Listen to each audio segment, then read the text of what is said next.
Welcome, everyone, to Living a Bellavida podcast. I'm your host, Erin Schmidt, CEO of Bellavida Santa Barbara Luxury Skincare and Bellavida Media. Today, our topic is how your company and brand can stay ahead of AI and not go extinct in the wave of artificial intelligence that's already here, but it's going to be even more prevalent in the future.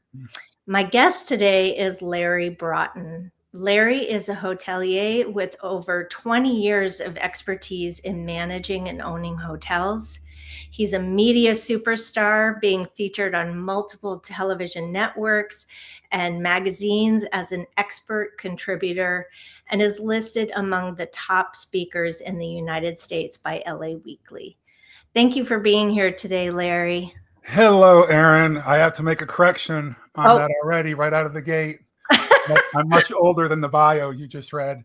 I've been in the hotel industry for like 35 plus years, owning and operating hotels. So that's amazing. Yeah, I'm a little more gray than long in the tooth. Well, you wear it well. You wear it well. I know. See, I can cover mine. You need to start using your products. Yeah.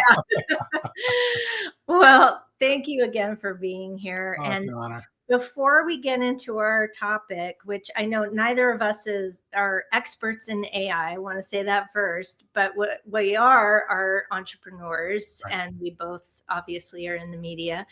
So before that, though, let's go into your background a bit for people who don't know you. Again, we said you work in the hotel industry. You've been all over the media. But before all of that, you were in the U.S. military as a Green Beret. Can you tell us a little bit about how you got into that and how that kind of has fueled your work as an entrepreneur now? Sure. It's 100 years ago. But I'll say this. Come on. I grew up in very rural Western New York.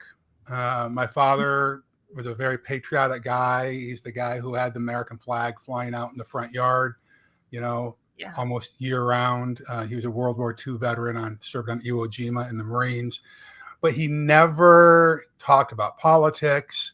He just talked about that we had this commitment to serve this amazing country that we were part of, right? He's the kind of guy that if you wore a hat inside a restaurant, he'd go over and ask you to remove it. One of those types of guys, like the old style. Old school. Yeah, very old school, right? Right. So there was a little bit of that just in my blood, I suppose. But I was not a great high school student. I was, as it turns out, pretty smart, have a pretty high IQ, but I didn't realize that at the time until I went down and decided I was going to take the Armed Services Vocational Aptitude Battery. I'd moved out of my parents' house when I was 17 with a twin brother and a friend of mine. Wow. And I was working at a McDonald's. I loved that job. I was one of the shift managers there. And I just loved the systems that they had. I loved that I'd seen some managers come and go, and I saw how these leaders who would develop their team members increase the morale, where other managers who were jerks and ground their team members down, you could see bad service and revenues drop. And so I could connect the dots pretty easily. But my twin brother and I came out to California from rural New York to a martial arts tournament. And we were both martial artists. And that really opened up my eyes to travel. And while we were at this martial arts tournament, I heard this rumor that the Army was going to be sponsoring the 1984, that tells you how old I am, the 1984 demonstration team for Taekwondo. Mm-hmm. And so I thought, well, that's my ticket. I'm going to go down and talk to the Army recruiter and get on this Olympic demonstration team. Now, I didn't even study Taekwondo at the time, okay? That tells you how my brain works. I just thought, well, somebody's going to be on this darn thing. And so I went down to the Army recruiter's office and went into this full-on pitch on why I needed to be on the Army Taekwondo team. And so finally he just said, son, in order to be on the Army Taekwondo team, you need to be in the Army. And it didn't register for me at that point. I just thought they sponsored it. But he convinced me to take this aptitude test, and I scored really high on it. And he ultimately told me, listen, you can do whatever you want in the Army, except be an officer, because you're going to have to go to university. He said, but you scored so high, you could even try out for special forces. And I didn't know what it was. They didn't have the internet back then, you Yeah. know. And so he said, it's the Green Berets, you know, like John Wayne, the Green Berets, or Billy Jack, the Green Berets. And at the time, there was a movie that was they were showing trailers for it, which was First Blood, Rambo. Mm. And so when he described that to me, I said, because he said, these guys are like real badasses, excuse the language. I said, okay, sign me up for that. That's what I want to do. And so it was very interesting, Erin, because that act of just saying, sign me up, I really didn't even know what I was signing up for. It was kind of like the entrepreneurial journey. How many of us say, oh, how hard can it be? Right? And we don't know the details between ideation and execution and launching a product. We just go, right? Oftentimes we're the type of people who will stand at the edge of the building, jump off and build the airplane on the way down, right? Mm-hmm. And so that was kind of the carrot part of it. But the stick was this. He said, listen, there are a lot of steps along the way. If you fail any one of these steps along the way, you're not going to be a Green Beret. You're going to go up for what's called a worldwide assignment. So if they need a cook in Alaska, you're going to be a cook in Alaska. They need a truck driver in Louisiana, you're going to be a truck driver in Louisiana. So that was my motivation, right? Yeah. So sure enough, though, I did make it. I got assigned to a great group called 10th Special Forces Group. It's what they call the Originals. It was the first Special Forces group. And I met some amazing people there. Got assigned to an A team and was able to do a little bit of travel, meet some amazing people, saw what good leadership and bad leadership look like, learned about the power of small elite teams who believe in the same thing, which is great when you're in the entrepreneurial journey. Absolutely. I don't know about you, but most leaders have experienced when they've got some team members who are, frankly, sometimes it feels like they're working against you, or they're putting their agenda in front of the agenda of the team, right? And so I learned all of that there. And ultimately I got out and decided I wanted to go to university, and because I felt like I could make more of an impact on the world through, now it was silly, naive thought, but I thought I wanted to get into the political arena. So I thought I either wanted to get in the State Department, run for political office or something like that. Boy, was that a rude awakening. But anyway, so I did get out. The first job out was as a night auditor of a little dive of a motel in San Francisco. And that was my first entree to the hotel industry. An investment group came in and bought this thing, renovated it, turned it into this very cool, what was considered one of the first boutique hotels in the country. And I just fell in love with that whole process of having this vision for something. It might be the ugly duckling in the neighborhood, but with some, smoke and mirrors and paint and elbow grease, you can really turn it into something very cool. And so that was my love. That's when my love affair for the hotel industry began. So I became a partner in that hotel company, left and started my own hotel company. And here I am today, a bunch of years later. And, just fell in love with my experience in special forces, which I tap into every day, and with the hotel industry. And then, of course, I've coached and mentored lots of entrepreneurs over the last, let's say, 25 years. That's so cool. Yeah. Wow. Thank you for giving all of that context in that. It's so cool how your journey took you from being in special forces into the hotel industry, just kind of by chance. Well, listen, the entrepreneur space is a battlefield sometimes, isn't it? Doesn't it feel like that? Sometimes? Every day. Yeah, I'm not alone then. So yes. Well, and like a warrior, you have to really put on that mindset that it's like, okay, we might tackle this today, we might lose this battle, but we get up the next day and we go fight again. You have to have that courageous mentality or you'll just give up. Listen, I've got The first time I ever did a mastermind just for veteran entrepreneurs, it was a bunch of years ago. And there were a dozen military veteran business owners. And one of the guys that was there was this guy named Larry Yatch, Yatch. Anyone can go Google him. He's former Navy SEAL. And, we took turns, people coming up in front of the room, and they would share their biggest challenge, opportunity, or idea, and we would brainstorm it together as a group. Mm-hmm. And Larry had quite the background. People can go, like I said, his exploits are all over the internet. As a hardcore Navy SEAL. And so he came up, sat down, and he said, "Hey, listen, before I share my biggest challenge, opportunity, or idea, I want to share with you guys the scariest, most difficult thing I've ever done in my life." And so everybody knew his background because we all had dossiers on everyone. And so this Navy SEAL is going to share this amazing story. And so everybody leans in. And he said, the scariest, most difficult thing I've ever done in my life is to start and run my own business. Mm-hmm. All right. Yeah. So you got this old grizzled Green Beret who tells you that entrepreneurship is a battlefield. And you have Larry Yatch, former Navy SEAL, telling you, that the scariest, most difficult thing he'd ever done. And by the way, this is the guy who planned and executed the first, mission into Iraq to secure oil platforms, right? Then went on to Crete. And he's telling you how scary and difficult it is. Believe it. It's a scary, difficult process. So there's nothing wrong with it. This is why we have to surround ourselves, Erin, with mentors and mastermind members. We have to go through this journey together because we never know when a competitor is going to open up across the street, or there's going to be an economic downturn, or your sales manager is going to take your book of business someplace else, right? Mm-hmm. Absolutely. Yeah. And I run e-commerce store, and it's a product-based business, which is a whole different animal. And there's so much competition. Yeah. It's like, we're running ads $100 a day. Meanwhile, this person's running $1 million a day during Black Friday or something. That's it's right. Like, oh my God. That's right. So, and that, we're going to talk a little bit about that. How do you really stand out in such a crowded environment, especially as AI is starting to take people's jobs, et cetera?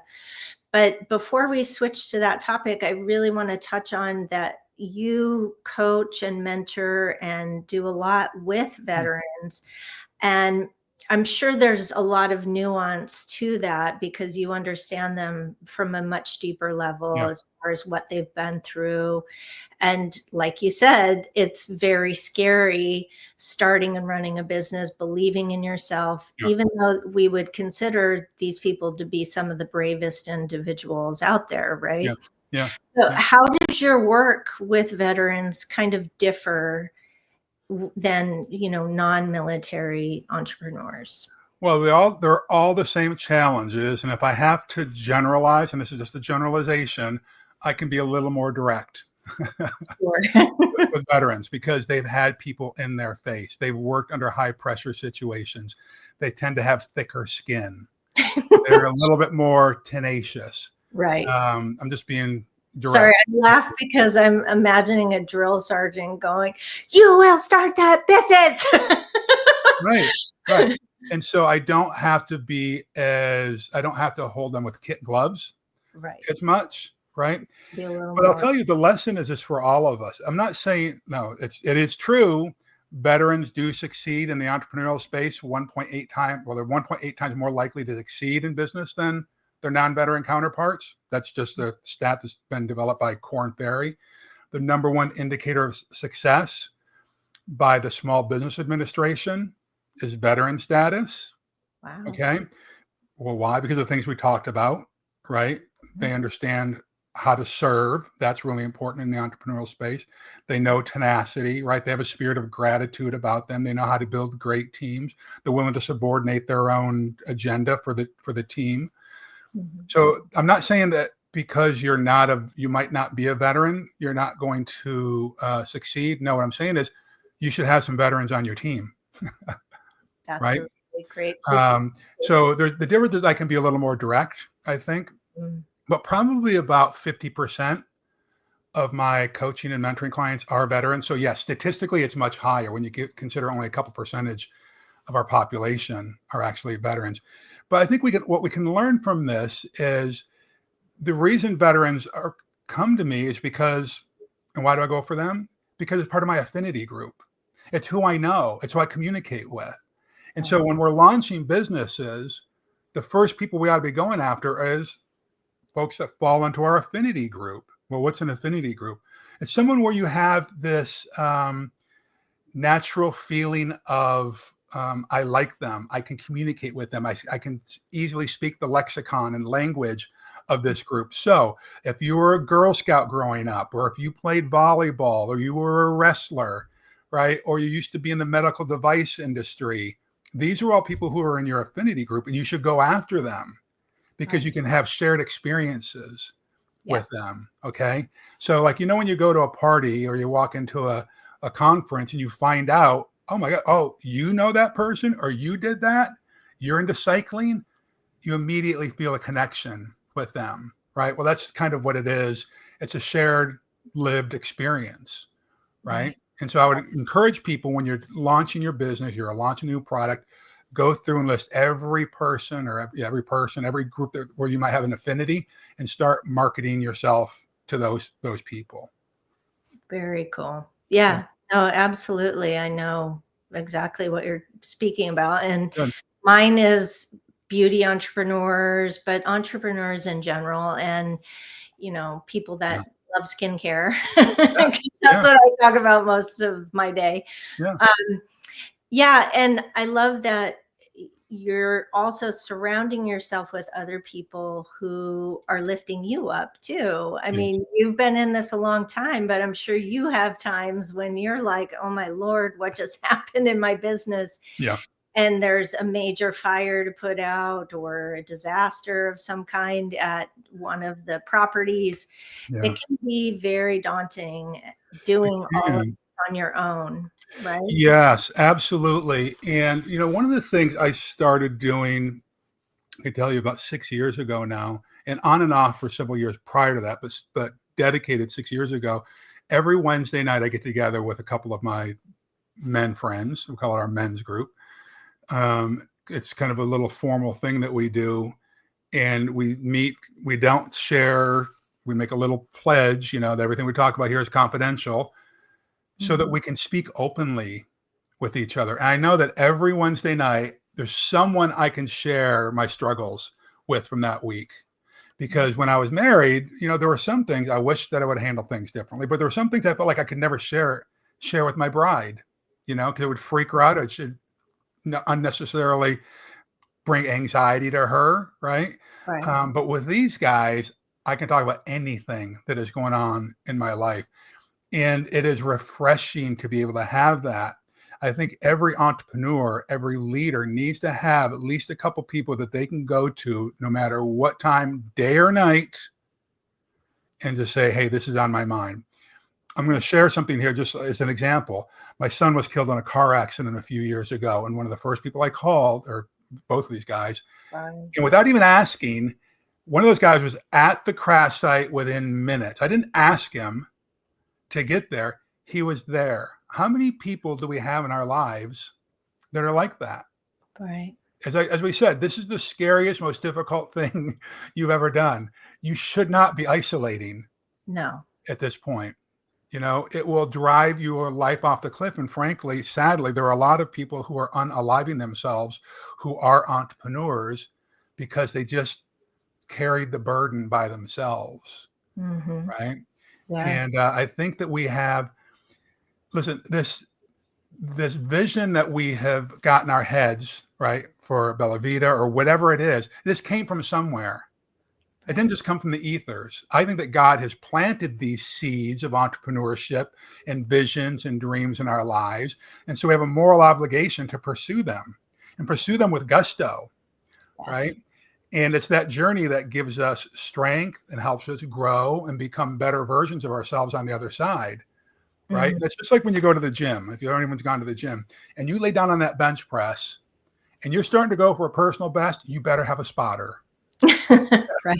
there, right? And Right. since this is a tough journey, we need to have spotters Right. with us Yeah. in our lives, right? Mhm. People who So truly have your back, right? They're not truly, yes. Just criticizing. because they love you. Yes. Right. They're there to give you honest feedback, but they're also there to support you when you're struggling. It's very hard. I've been a solo entrepreneur for quite a few years. I've Yeah. had team members. I'm starting to build my team back out, thank God, because it is very difficult doing it all on your own. And really, your business can't grow without a team. I mean, you have to, but not only that, people outside who are also CEOs, or Yes. if you're a marketing manager, somebody else who's in that position who knows the dynamics of what you're going through is so important. I Yeah. had a group through Founder Magazine from a course I took, and that's really what kept me going in the beginning when I was forming my company. Sure. And without that, I had started a few other businesses that I Yeah. quit because I was like, I don't know what I'm doing. And Yeah. in some cases I didn't know what I was doing, and I just overspent on inventory or whatnot. So Yeah. yeah, it's really important. Well, I think And a lot of us get stuck on that. We surround ourselves with friends Mhm. and think that our friends are going to tell us the truth. And our friends don't tell us the truth because the friends don't want to hurt our feelings. The same thing with family members. We need to have a healthy level of discernment and have at least three other groups of people in our lives. Right. Mentors for sure, Mhm. peers who are kind of going down, into battle with us, arm in arm, right? But allies, the Mhm. folks that we were just talking about, these are allies. Allies will speak the truth into you because it's not just good for you, but it's good for them. We don't have enough allies, Mhm. I find, in the entrepreneurial space. This is where masterminds come in, right? Right. These are Right. the allies who are willing to speak the truth to you, but also be a good cheerleader for you, Right. And right? give you constructive criticism. I like Exactly. that. They're not tearing you down, they're building you up, That's right. right? They're Yeah, trying to that's right. make you better. Yes. Like iron sharpens iron, right? You have Right. to One of my really. favorites. Yep, that's Yep, right. it's That's right. very true. Yeah. Um, yeah, and then so switching kind of more to our topic of AI, I know a lot of people are very afraid about what artificial intelligence, I mean, Mm, the media, it's all over the place and sure. really is going to revolutionize business in some positive and some negative ways, I That's right. think. Yeah. But as an entrepreneur in any field, I think there's lots of ways that you can really make your mark, stand out, be the brand that everyone kind of goes to by doing certain things. And I took a course with you and Craig Duswald. I'll give Craig a little shout out. Rockstar Media and PR. And Mhm. we talked a lot about, making your mark, finding your affinity groups, and getting out there. And having a podcast is a Yeah. great way to kind of do that. Make yourself known. Even you don't have to be a great speaker. You can just sit down in front of the camera and keep speaking to it until you feel comfortable. Right. So, what are some tips and tools that you have used as an entrepreneur to really make your mark? Tips and tools that I've really used to make my mark. Well, let me start with this on the AI side, since that's where you started this question. Yeah, I think AI is going to be uh, a net benefit for most businesses, particularly its repetitive tools. Like in the hotel industry, for instance, we are using it for basic concierge services because, believe it or not, if you're staying at a hotel, we've probably been asked the same question 100 times that previous week about where should I go for a date night in that town, right? If it's safety issues or how to book a reservation at a restaurant, whatever, all that stuff can be handled by AI, right? Mhm. Where I think that people are being seduced, and this is just an integrity thing on my part, bring the hate if you want. What I am not a fan of is where people are using AI to write a book for them or to write an article for them Mhm. if they don't have experience in that space. Now, if you're asking AI to go through every article, every log journal, every blog post you've ever written, summarize every interview that I've ever done, and then come up with something, that's a different story. But creating something from nothing, I feel like there's an integrity issue. And by the way, that's not just me saying that, this is the law right now. There are a lot of lawsuits that are being brought against people who have created bands, for instance. There's a guy, I forget the stats now, but there's a guy who created a complete band, put it on all the different streaming services, had earned millions of dollars. Oh, wow. Yeah. And is now being sued because there is no such thing as this band. It was all generated from thin air. Right. Yeah. And I don't remember the guy's name, but you can go Google it, or whatever platform you want to use to do the research. Film industries, film studios are being sued for it, right? If you go to a independently published book and you want to put it up on Ingram Sparks or on Amazon, it's going to ask you how much of it was generated by AI, because there's questions about who owns the information that AI generates. Mm-hmm. So I would encourage you just to exercise caution if you're going to be using AI. Now, there are some great folks out there that are generating some of these, what they're calling agents, who are doing a lot of work for you that's repetitive. And I love that kind of thing, right? I think there's a lot of ways where AI is going to be powerful. And I don't know that it's going to necessarily replace people in as much as it's going to be like the way of the buggy whip, right? When automobiles came. Yeah. A lot of people got retrained and they did something else, right? I think you're going to see a lot of new businesses that are going to come up. Here's, I don't want to get too spiritual with you, but I think that over the last few decades, there's been a lack of belonging, right? We've been hiding behind social media, particularly the last couple of decades or 15 years. People are feeling less connected, not more connected. And my fear is that AI is going to continue down that path. I do think that people are longing, and I mean longing in the deepest way, Erin, for a sense of connection with authentic people. This is why, yes, could we make a clone of me right now? And who knows, maybe it's not even me sitting here, Erin. Enough video out there on the internet that I may be doing that. right. But there will be signs, right? And it is going to get better for sure. But I do think that people want a real authentic connection so badly that they're willing to pay for it. And so think about this as you're launching your businesses, right? How can I give people a real authentic connection with real humans? I think that's going to be the new currency, right? Human to human stuff, right? Absolutely. Yeah. And that's kind of where I was going with my question is, the more as business owners that we can reach out to our customers, even through a podcast, through your personal brand, posting about your life as an entrepreneur or things that are going on in your business, showing people that you really do care. I've been emailing back and forth with a customer who had an issue, not with my company, but with someone who sent a product. It's a whole thing. It's been a nightmare. But I went overboard to show them that I really cared, and I lost money. I was like, I don't care what this other company is doing. I'm going to solve your problem, even if it costs me money to do so, because my business reputation means the world to me. And so do my customers. Right. And that's where you steal market share.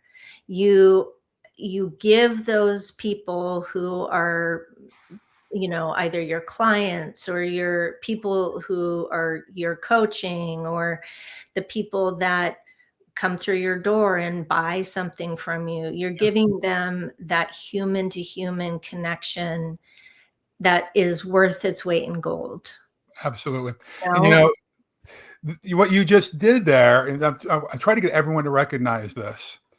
When we stop looking at these people who call us on the phone or walk in our door, we stop looking at them as customers and do what you did and treat them like a client.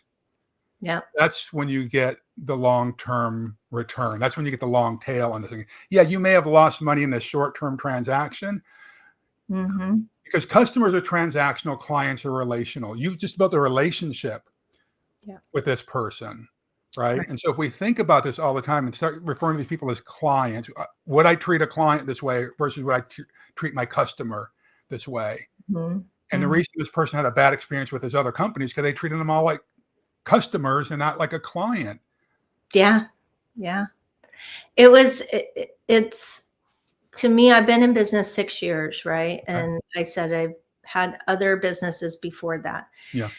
Every customer is potentially going to talk with at least 5 other people about your company, Yeah. right? And their Yeah. experience. And Yeah. it could either be I had the best experience or I had the worst experience. I got Yeah. no support, Yeah. felt completely ignored, or worse, they go all over Yeah. social media and write Yeah. reviews about you to anyone who will listen. Yeah. Yeah. You're gonna have trolls in your business no matter what, but Sure. anything you can do to stop that, because here's how I look at the ROI of that, right? Yeah. She may never buy something from me. I lost money on it, but I can bet that if she had had a bad experience and wrote tons of negative reviews, I would have lost a lot more money in potential customers than I did by giving her what she wanted, which was a refund. Yeah. So, yeah, I Yeah. mean, It's interesting. You mentioned reviews, right?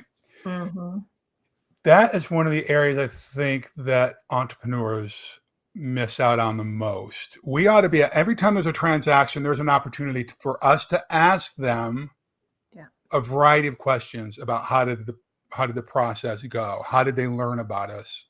Right? The areas we could improve. Is there a team member that we ought to be recognizing? right. Right? And if you're not doing that, I'm sorry, I think you're wrong. I just think every transaction ought to come with some opportunity for a review or a survey. I've got a couple of buddies of mine who started a survey company up in San Francisco 100 years ago. And these are both very smart people, Ivy educated guys, and they're among the experts in survey analysis. And what I Mhm. learned from them is if you had to drill it down to just one question that you were to ask someone who had a relate or a transaction or something with your company, do you know what that one question is that you ought to ask? Would you buy from us again? No. Close, very close. Would you refer us to a friend? Mhm. Would you Because recommend? now their reputation is Yeah, on the line, right. right? Because if they're going to refer you to a friend, yes, of course they'll buy from you again. If they're going to refer, they're going to put their stamp of approval on it. Mhm. So I think as business owners, we need to be asking ourselves, am I actually asking for an opportunity to give feedback, right? Mhm. And if you're not willing to do that, why aren't you willing to ask Right. people Right. that? Mhm. Are You you know, maybe not living up to the brand standards? standards that you claim, right? Right. Right. And that I think is one of the biggest things that entrepreneurs forget, or maybe they just aren't even aware that almost every business out there isn't, you're not selling a product, a widget, whatever, you're not coaching. What you're doing is your most important job is customer service or client service, however you want to put it. At the end of the day, that experience people have with your business is worth way more than whatever it is you sold them. Yeah. Because the like I love Maya Angelou, because I named my daughter Maya after her. Mm, She said, "People will forget." I forget the quote exactly, but they'll forget what you did, but they'll remember how you made them feel. that's right. Right? And if you make somebody feel crappy about working with you, why would they come back? Exactly. Yeah, Mhm. exactly. I love that. Yeah. And so, we talked about like customer service. We've talked Mhm. about, maybe having a podcast to connect with people. Obviously, social media is a great way Yeah, to connect. absolutely. but you're an expert in getting media. Yeah. You've been featured by like, I don't even know, tons and tons of media outlets. You've been on TV, you've been asked to speak on Fox and all these places. Right. Um, First of all, what do you speak on when you go on there, and how Mm. has that really helped your business? Yeah. It's obvious, but Yeah. So I've been on every major television network out there, New York Times, Wall Street Journal, all that kind of stuff, right? And you're right. Over the years, there's been a lot of. I don't know how many networks, magazines, newspapers either, but it's been a lot, and I've been blessed. And the topics fall into two categories: entrepreneurship and leadership. Sometimes personal development types of things, right? So I tend to do that. I've rarely sought it myself. It's oftentimes come organically, but I've learned the process over the years on how to get it. And all of my coaching and mentoring clients, help them get media coverage, because it does indeed lend credibility to us. Now, depending on how you feel politically about what's now considered the corporate media, right? Because we do know that a lot of it is bought and paid for, and there's an agenda among a lot of the news programs. But there are also television shows or streaming shows nowadays, is what they would call it, that you could probably find a show that supports your industry. For instance, when I was big time into the hotel industry, one of the shows that asked me to come on was a show called Hotel Impossible, which is basically a turnaround show. We would go in, or the host would go in, find a hotel that's underperforming, do a quick analysis on it, offer a renovation, turn it around, that kind of thing. I would come in and be the hotel expert on how to do that, right? Well, guess what? If I go on this show, 8 times, whatever it is, guess what? Oftentimes, potential clients and investors are watching that show. They like the way that I come across. They say, oh, let's hire Larry's company to come in. Let's invest in Larry's company. So ask yourself, are there shows like that are out there? Maybe we can do it. There's an alliance that we can develop, right? Or create your own show, right? That's where I was just going to go. Exactly. We're working on a show right now, actually 2 different show ideas, but one we're actively working on right now where you create your own. There's never been a better time. You can start a small streaming show just on YouTube right now. Like this one. Yeah. Yeah. And, but this is what we are in a very interesting time right now, between AI, between streaming services, between YouTube, all of these things. And there's a lot of creative geniuses that are out there that are willing to help you do this. And so collaboration is really going to be the key to future success. But I would say that one of the areas that a lot of businesses neglect to consider is media coverage, right? Using press releases to announce that they hired a new VP of sales, or they have a new partnership with someone, or there's a new product that they're going to be launching. Right. Because I'm going to see if quickly I can find some of these. Okay, I take pictures of oddball magazines that I see all over the place, right? Because think about this. If you're in an industry, then there's probably a magazine for you. There's on Times Square. I don't know if it's still there, but in Times Square, New York, I used to go to this magazine store all the time. And it was about the ceiling heights were probably 25 feet. And they had these rolling magazine stands, 25 feet high all around the store. And there were magazines I'd never heard of before. If you're a Civil War historian, there's magazines for that. If you're a knitting and crochet person, there's one. Here's when I was in a mechanic shop the other day. RW, Ratchet and Wrench magazine. Okay. There's one for Shop Owner magazine, Qualified Remodeler magazine. You ready for this one? I spoke at their national conference a couple of years ago. The Broom, Brush, and Mop magazine. Really? Absolutely. Okay. Pizza, PMQ Pizza magazine. All right. So I don't care what industry you're in, there is going to be a magazine for your people, right? It's a great place to start getting media and press coverage. If you went to a university or a college, uh, Yeah. alumni associations love doing stories on small town boy, small town girl makes good. Yep. Right? Start getting media coverage because then it snowballs in to something. Okay. And then Media you coverage. become an expert, right? That's That right. people turn to. That's right. Because if they've seen you here and they can find that on the internet now very easily, even if That's right. you don't link that article, if somebody Googles your name, it's going to come up if they've done That's their right. job and That's right. the right keywords. Right. The backlinks back to your website. Because if you have to choose between, company W over here and your company, and you're exactly the same, but you've got more media coverage, guess where the customers, the investors are going to go? Because you just look more credible than this person over here that no one has ever heard of. Right.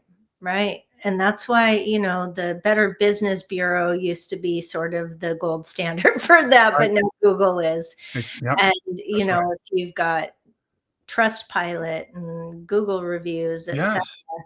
Yelp reviews. I mean, the more you ask people to review you, to, Right. refer, to tell people how great you are, even, every bad review I've gotten, or like I've only gotten a few, thank God, but I've always taken that and gone, tell me how I can improve. I'm so sorry that you had a bad Yes. experience. How can I fix that for you? Yes. And each person has either taken down their review or they didn't actually write the bad review. They wrote a good review on the customer service that they got. So Right. it's always, what is it? It's always a good time to be a good person, and it's always right to do the right thing. That's right. It's always the right time to do the right thing. Yeah. I love that. So yeah, you, as any business person out there, even if you are, working in sales as an associate or whatnot, and you don't want to be cut from the floor or whatever it is, you have to show up as your best self and give people what they want, right? It's like, give them what they want. And so Sure. if you're making your boss's life easier, why would he fire you? Unless he gets fired too and the whole company Yeah. goes down. Yeah. But that's Yeah. an experience you can take with you also to your next job. You'll get a great recommendation, so that, I think, is where AI just cannot replace human interaction. And Agreed. I think for me, like, this so well, being in the hospitality industry, that, who's going to want to go to a hotel where they can only interact with robots? Right. They're not. It's so people, I think, are getting a little bit scared about AI and it's going to take over and Yeah. what's going to happen. Well, if you're in a field that is going to be taken over by AI, you need to start thinking about, how do I change what I'm doing? How do I create something for myself? How do I stand out from all the noise that's out there? Right. But I think that AI is going to make our lives easier on our job. Sure. It's not going to take over for us necessarily. I mean, it could, but Yeah. we're quite a ways off from that truly happening. Yeah. Well, And yeah, I'm one of these guys. I have been looking into AI. I mean, we've been using it in the hotel industry for years, decades, in some cases, to a more limited area. I mean, everything from pricing models, believe it or not, algorithms that was controlled by AI. This is why, like, when you got an airline seat, it's been going on for decades. You may yeah, be paying one price, and the person sitting right next to you is paying a different price. That's AI. It's dynamic pricing models, right? mhm, That we've been using in the industry. Everything from doing preventative maintenance in the hotels to how do we assign room blocks for housekeepers has been controlled by AI. right. The difference is now we are actually extending that so that our guests are interacting with us through AI. Okay. Mhm. And I think we're going to see that more and more. I think you're right. we shouldn't be afraid of it necessarily. We ought to be a little bit cautious about it. But Mhm. I would be asking the question, how can I help AI augment what I'm currently doing, help me do it better, not replace me? Mhm. Don't turn off my brain and write the article for me, but how can it augment what I already am, all the goodness I'm already providing to the Right. world? How can I do it faster? Right. Perhaps, right? There are some of the AI tools out there. Perplexity, for instance, is one of them. Where there are probably others that actually cite where they found the information, so that you can go do more research Mhm. on it. I like that kind of thing, right? GPT does that too. Oh, do they do that now? Okay, I haven't That's used Yeah, ChatGPT. they'll cite, they have to. I mean, if they're pulling it directly from a source, they really should be sourcing it. Seems like it, right? Mhm. Yeah, Yeah, yeah. they don't wanna get I'm sued. excited. I'm excited about it. I think it's going to be generally good. Now, it's like Mhm. anything; it can be used for nefarious activities, Right. right? I mean, look at nuclear power can power entire cities, or it can be used, To to destroy. do some really nefarious stuff as Right. well, Right. right? It's very true. This is where the Yeah, human condition comes in, right? Yeah, exactly, yeah.